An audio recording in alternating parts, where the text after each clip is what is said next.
Hi everyone, this is William from the Headphone Experience, and I'm here tonight with my long overdue full review of the Hifiman HE1000 Stealth. And I do want to apologize to my viewers and to Hifiman taking so long. It's been 5 months actually since I did my first impressions on this, and I've been meaning to get this out because that video did get a lot of views, and there's been a lot of requests for my full review of this. And I don't know how many times I've been working on getting my full review together, my notes and all that, and just had something come up and get in the way. And I wanted to take my time, dedicate, a lot of effort to this headphone review because this is a great headphone and it is worthy of spending some time with it and giving a detailed review. So that's what I'm trying to do here. So once again, my apologies for taking so long. Sorry for making you wait all this time for this, but here it is finally. So anyway, this is on loan for review from Hifiman. It currently sells for $1,399, which the HE1000 was always a $3,000 headphone until just like 6 months ago. And they came out with the Stealth version, and I think that was $19.99 when it first came out, and then they ended up dropping the SE version down to $19.99 and dropping this all the way to $13.99. So I think this was still $19.99 when my first impressions came out, and I told you it's probably going to be my best headphone of the year under $2,000, and now this is only $13.99. So just an incredible headphone for the price. I'll give that away early in the review here. So anyway, did want to talk about a little bit, go over quickly the specifications and details because I gave all that in the first impressions. But anyway, this is a wired, full-size, over-the-ear headphone with planar magnetic drivers, and this does use the Stealth magnets. And just a short version of what a Stealth magnet is in a planar headphone you have bars of magnets that go across, usually inside and out, and when the current flows through the etchings on the diaphragm, the magnets cause the diaphragm to move in and out, which creates your sound. Well, anyway, usually, or in the past, the magnets were usually, if you looked at the magnet from the end, it would have been square or rectangle. And the difference with the Stealth is if you look at the magnet from the end, it's actually a half circle. And that round surface, the idea is it doesn't cause as much distortion as the sound waves cross over it or pass it. It's a smoother surface and therefore a more pure, better sound wave that isn't distorted by a sharp corner. So anyway, the impedance of this headphone is 32 ohms and the sensitivity 93 decibels. So it's not a hard headphone to drive, but it does take a little bit of power. You're going to want a little bit of amp behind this. Wouldn't recommend, it's going to need a little bit of power. Not a huge amount of power. You don't need a huge amp. Probably 1 watt per channel is enough as long as it's clean power. But this headphone does scale up with a better amp. It's going to sound better. It's going to, this is one of those headphones that the better amp you hook it up to, you're going to squeeze out that little bit more performance out of it because it is there. You just need a good amp and DAC to get it, to reach it. So anyway, Hifiman claims a weight of 458 grams, and it weighed in on my scale at just a slightly heavier 461 grams, but I don't think anyone's going to be concerned with a 3-gram difference. It does use detachable cables with 3.5 millimeter connections at the headphone end, and I will show you those. Came with 2 cables. The first has a 6.3 millimeter connection at the amp end, and this looks similar to the cables that comes with like the Sandara and that sort of thing, but those are 5 feet long, and this one is it's like 9 or 10 feet. and you've got your 3.5 millimeter connections at the amp end. But the Sandara cable has a 3.5 millimeter connection and then an adapter. This just is your standard 6.3, and I guess Hifiman's assuming that most people aren't going to use a open back headphone of this caliber for portable use, because this headphone leaks a lot of sound inside, leaks a lot of sound. The music comes out and it leaks a lot of sound. You're going to hear everything outside because it's got a very large open surface.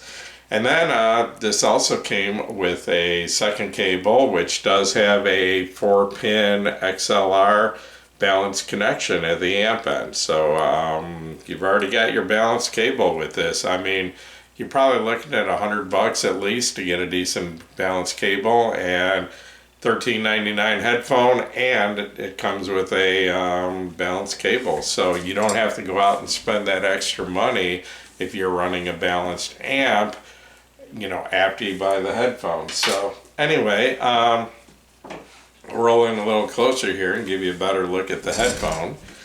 And as you can see, it's Hifiman's classic egg shape, taller than it is wide, and has the aluminum, what Hifiman calls window shade grills, open design, which makes a very open sounding headphone. I believe these are aluminum. I think this trim around here is aluminum. The yokes seem to be aluminum.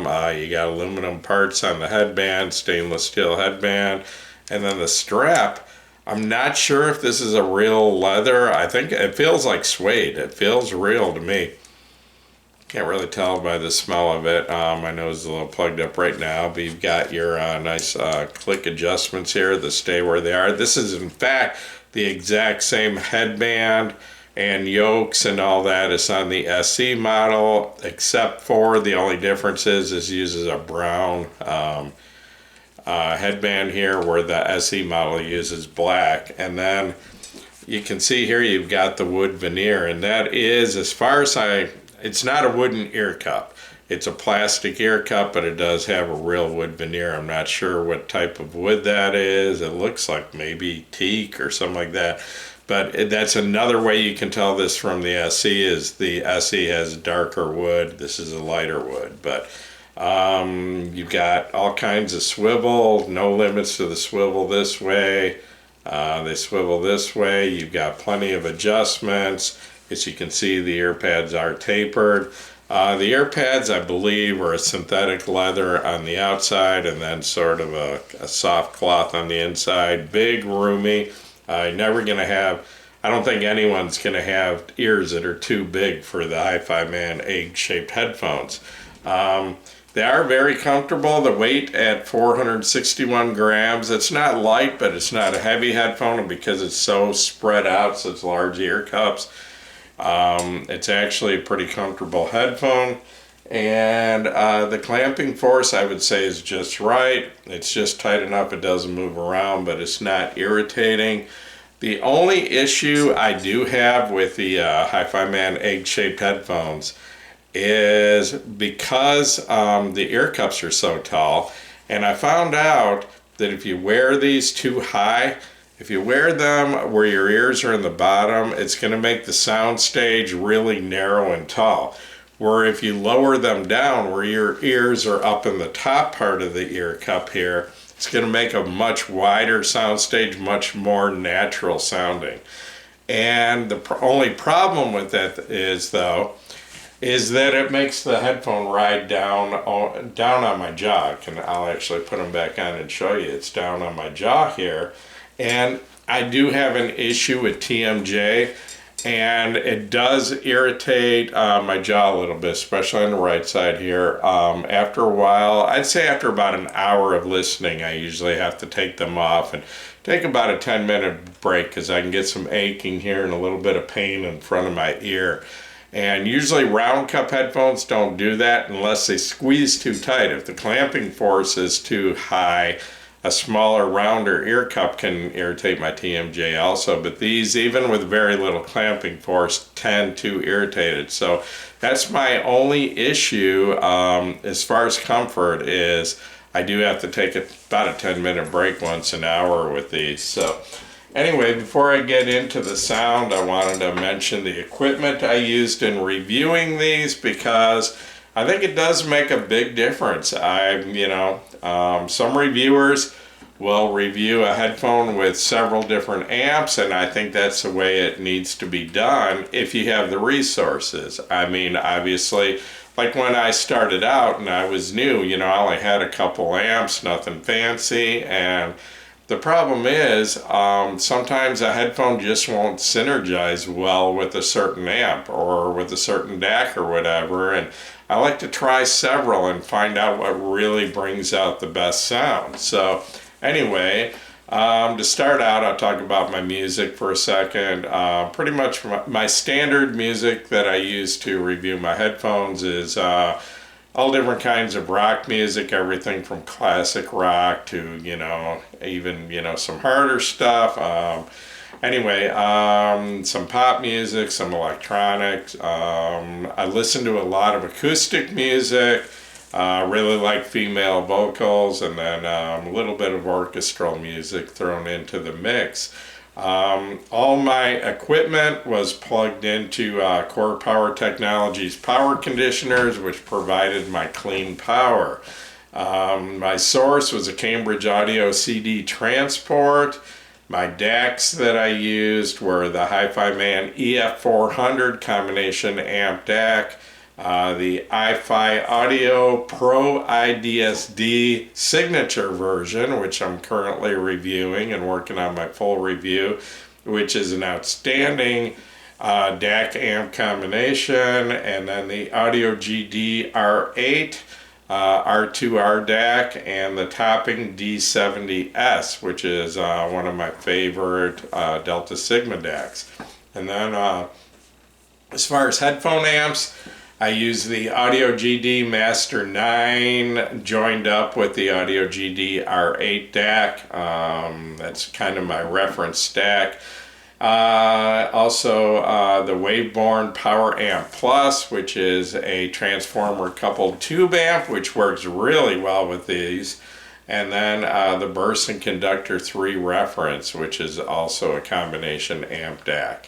And then as far as headphones that I compared to these, I compared the Hifiman Aria Stealth, which I did do a separate video on that. That comparison has its own video back from a couple months ago, if you want to check that out.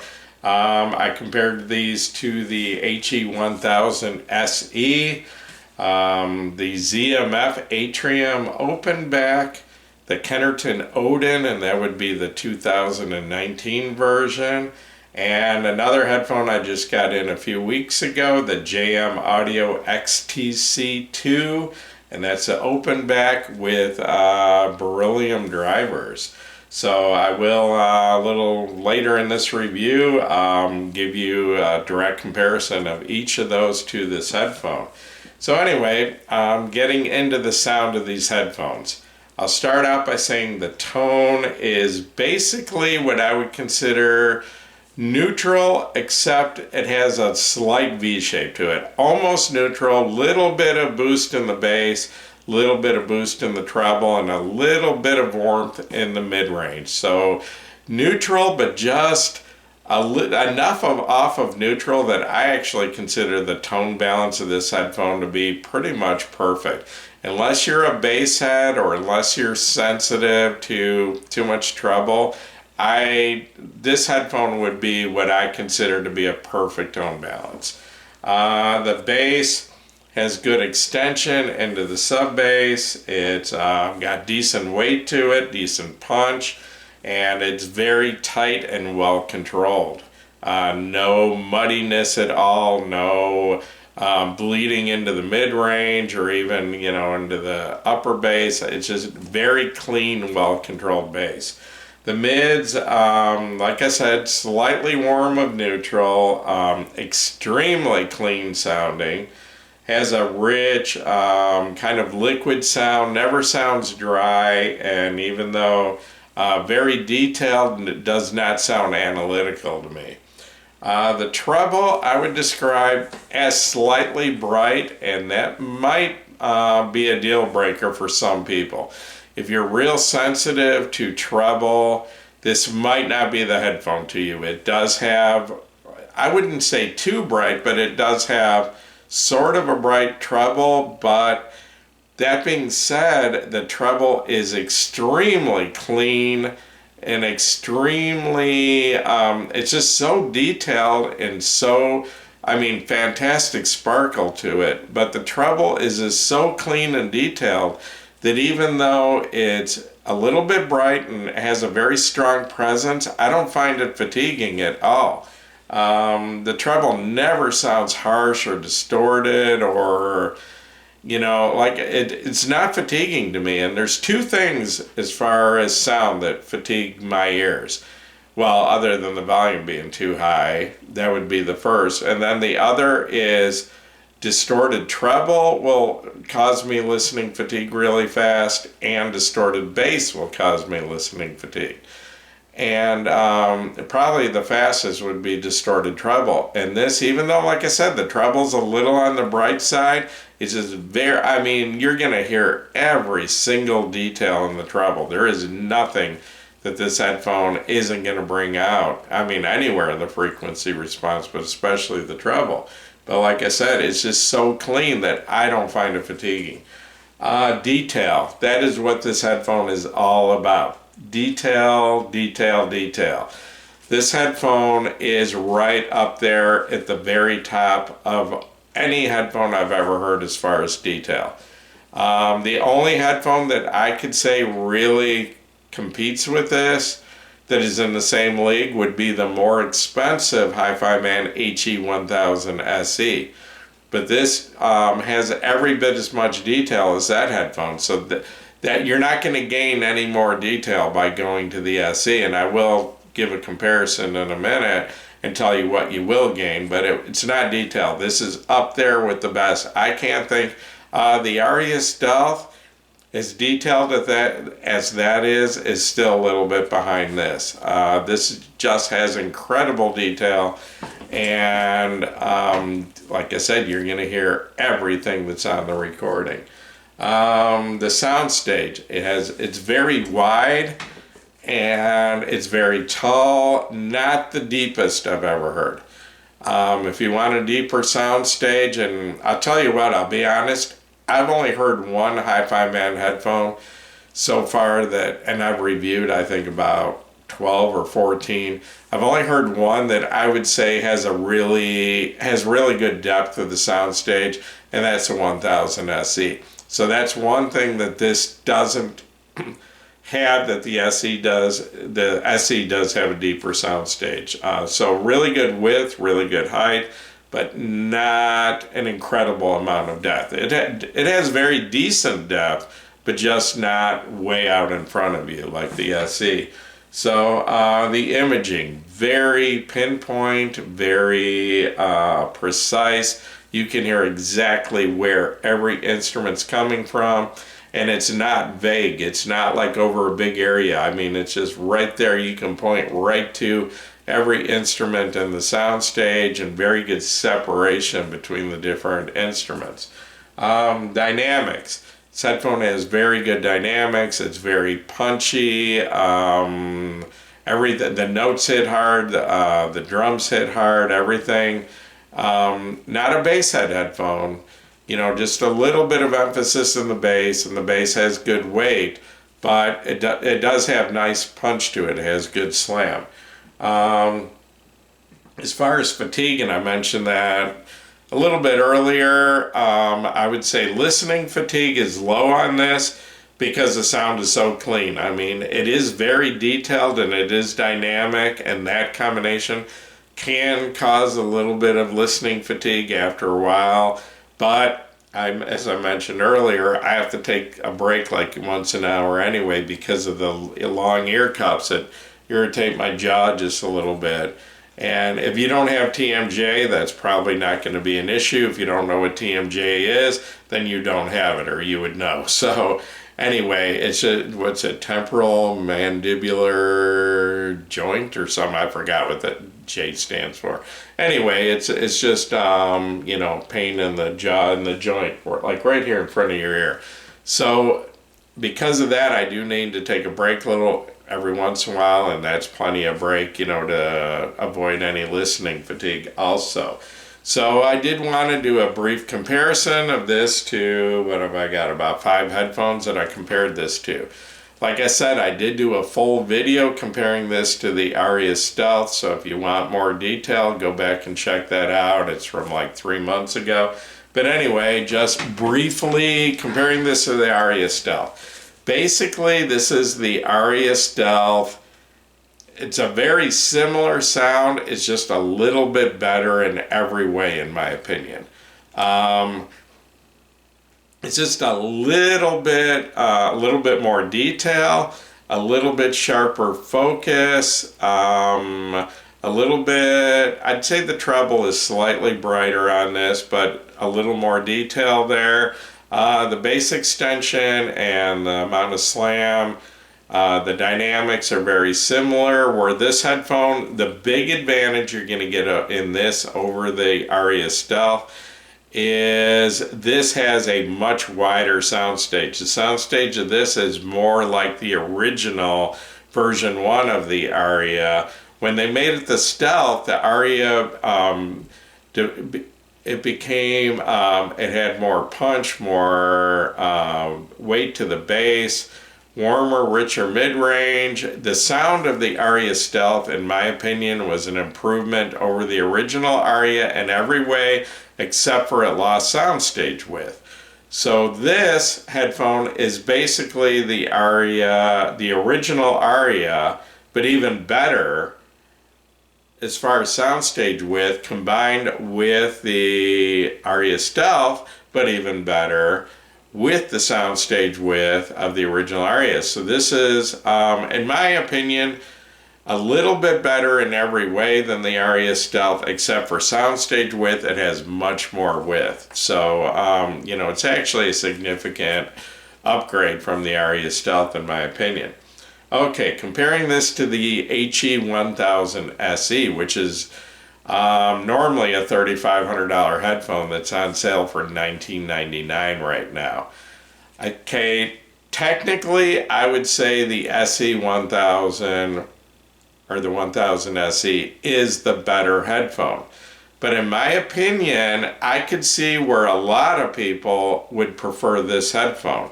And the reason why is the 1000 SE is more of a neutral sound. It has a slight V-shape, but this has a little more V-shape. So this headphone actually has a little more weight to the bass than the 1000 SE. It's a little more punchy. The SE has a softer, easier going sound. So this has more weight to the bass, it has a punchier sound, and it has a little more energy in the treble than the 1000 SE. And it's very close in detail to the 1000 SE. Where the 1000 SE stands out, in my opinion, and the 1000 SE right now is in line to be probably my best headphone of the year. The 1000 SE, gonna have to take a break here. Let's restart in a minute. Sorry for that. Hopefully I can get back on my trend of thought here. Got interrupted while shooting my video. So anyway, I think I was starting to talk about the benefits of the HE1000 SE, where I find it better than the 1000 Stealth. Okay, the SE has a very three-dimensional, very deep soundstage. The best of any Hi-Fi Man headphone I've heard so far. Where the 1000 Stealth is more two-dimensional, the SE definitely puts sound further out in front of you. And then also, besides from the three-dimensional layered soundstage, the SE just has absolutely outstanding separation between instruments. The best I've heard out of any headphone I've heard so far. Just separates the instruments to the point where they sound like they're not even touching. They're each in their own separate location with no overlap. They're just completely on their own at different distances and all that. And the SE version is just outstanding in that respect. Like I said, it's not quite as dynamic, but so technically, also the imaging is just outstanding on the SE. So technically, I think the SE is the better headphone, but I could see where a lot of people would prefer the 1000 Stealth because of it having more weight to the bass, a punchier, more dynamic sound, and a little more energy in the treble. Just that little more V-shape makes it a little more fun. And you know, they're both similar as far as how hard they are to drive. The SE definitely benefits from a high-end amp and DAC. And I did want to mention both of these headphones, the 1000 Stealth and the 1000 SE, both are an incredible match with the iFi Audio Pro IDSD Signature, which is a combination amp DAC. It's an outstanding DAC with a really good headphone amp unless you need a huge amount of power, but it has plenty of power for either the Stealth or the 1000 SE, and that amp DAC combination will just bring out incredible detail out of these headphones. So really like that. And then also that Waveborn tube amp, the Power Amp Plus, sounds outstanding with both of these. But any of the amps I tried, it sounds really good. Even with the little Hifiman EF400 amp DAC for what, $4.99 I think. You can get really good sound out of that, but it's not going to quite bring out the best of either of these headphones. But it does a very good job. So anyway, excuse me a second. Let me get a drink.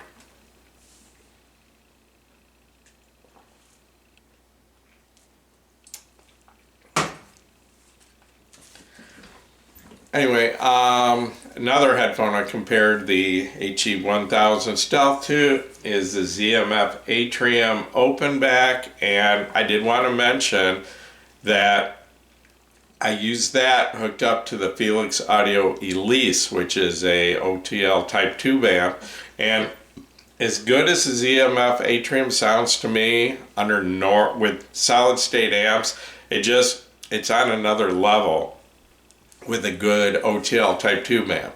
So when comparing these, I used the Elise by Felix Audio for the Atrium to bring out the best of that headphone. So comparing this, I had this hooked up to the, what was I using this on? I was using this on the Audio GD R8 and Master 9 combination, and then had the Elise running off the same DAC, but using the ZMF Atrium running off the same DAC, but using the Elise by Felix Audio OTL tube amp. So anyway, comparing the two, this headphone does out-detail the ZMF a little bit. Not by a huge amount, but a decent amount. You are going to get more detail out of this. The ZMF has a little bit warmer, richer mid-range. The ZMF has the best female vocals I've heard of any headphone. This is close. This isn't bad. It's not quite where the ZMF is, but this does have really good female vocals. The ZMF is outstanding at that. They both actually have about the same weight to the bass. This might be slightly tighter, but nothing against the bass on the ZMF. It has beautiful bass. This is a little bit brighter on the treble end than the ZMF.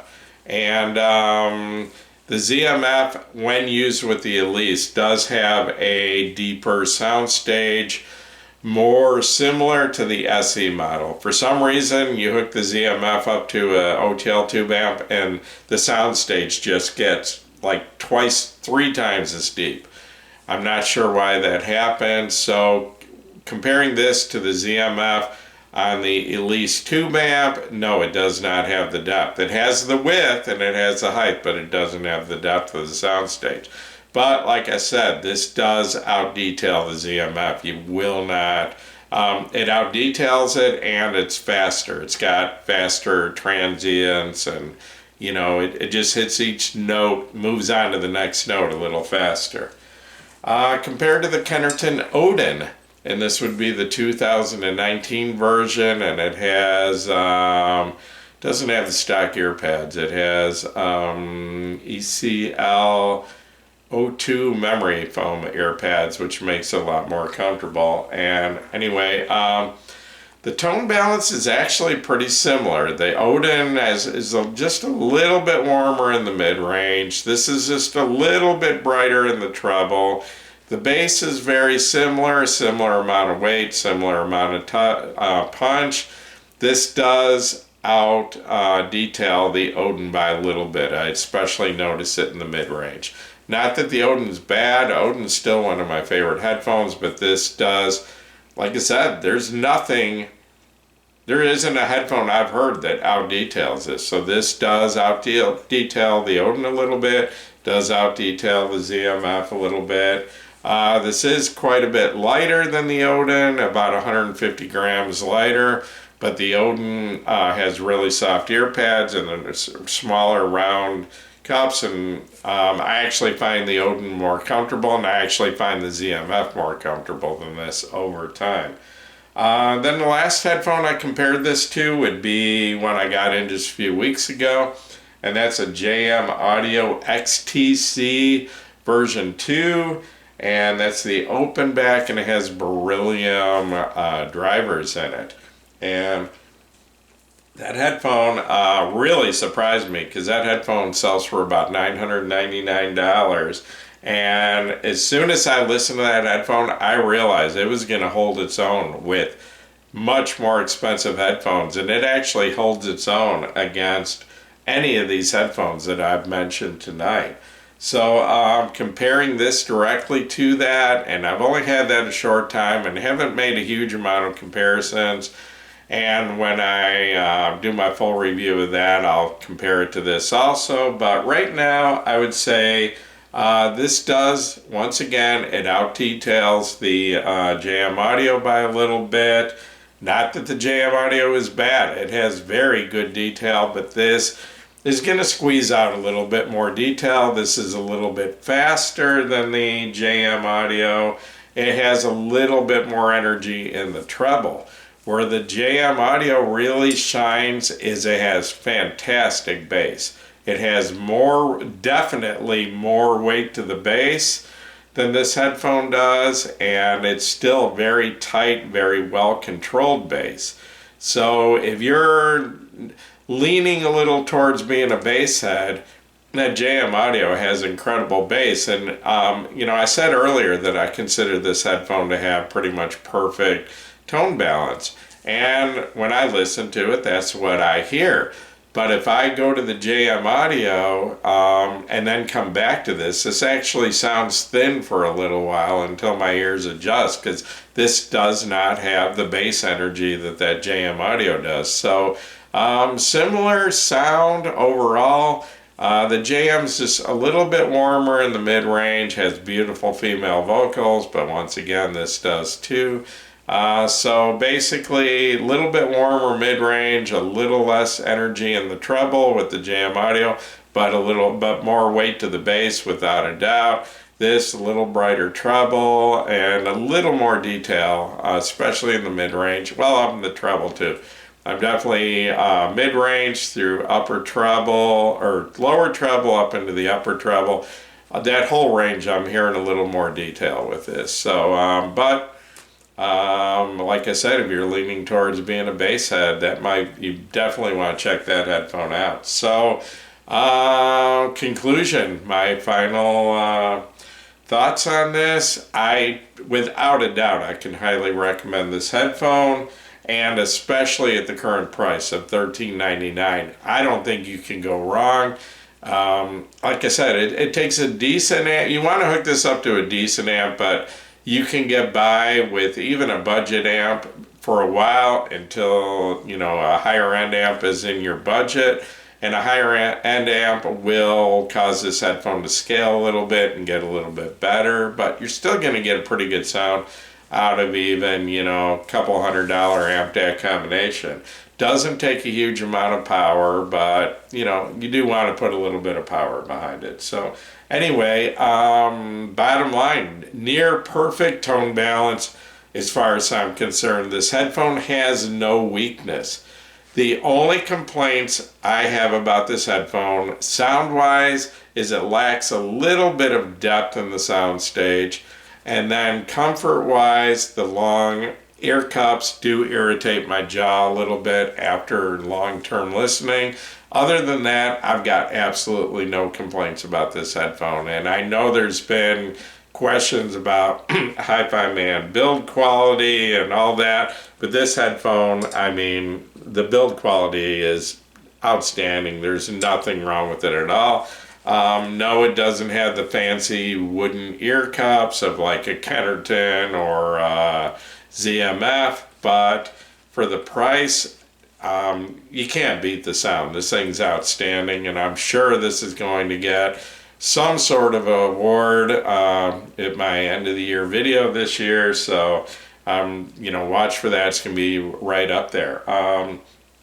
Like I said, I think a lot of people will actually prefer this over the more expensive SE because of a little bit more bass, a little brighter treble, and definitely more dynamic, more punchy sound, where the SE has a softer, easier going sound. So, you know, you're not necessarily going to get, it depends on your taste.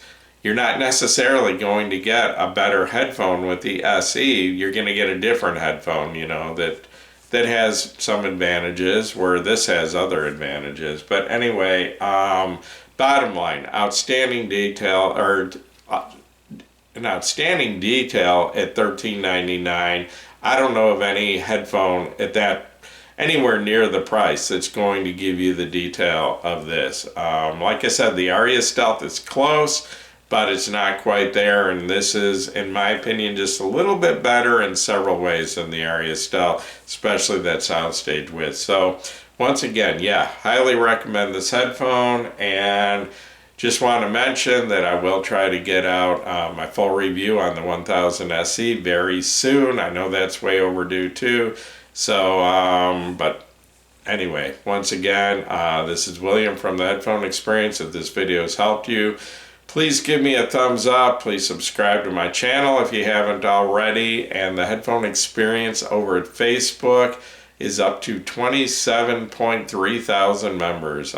Growing as fast as ever right now. Probably average like 30 members a day. So anyway, join us over there, and I hope to see you in the very near future with my next video. Thanks for watching my video.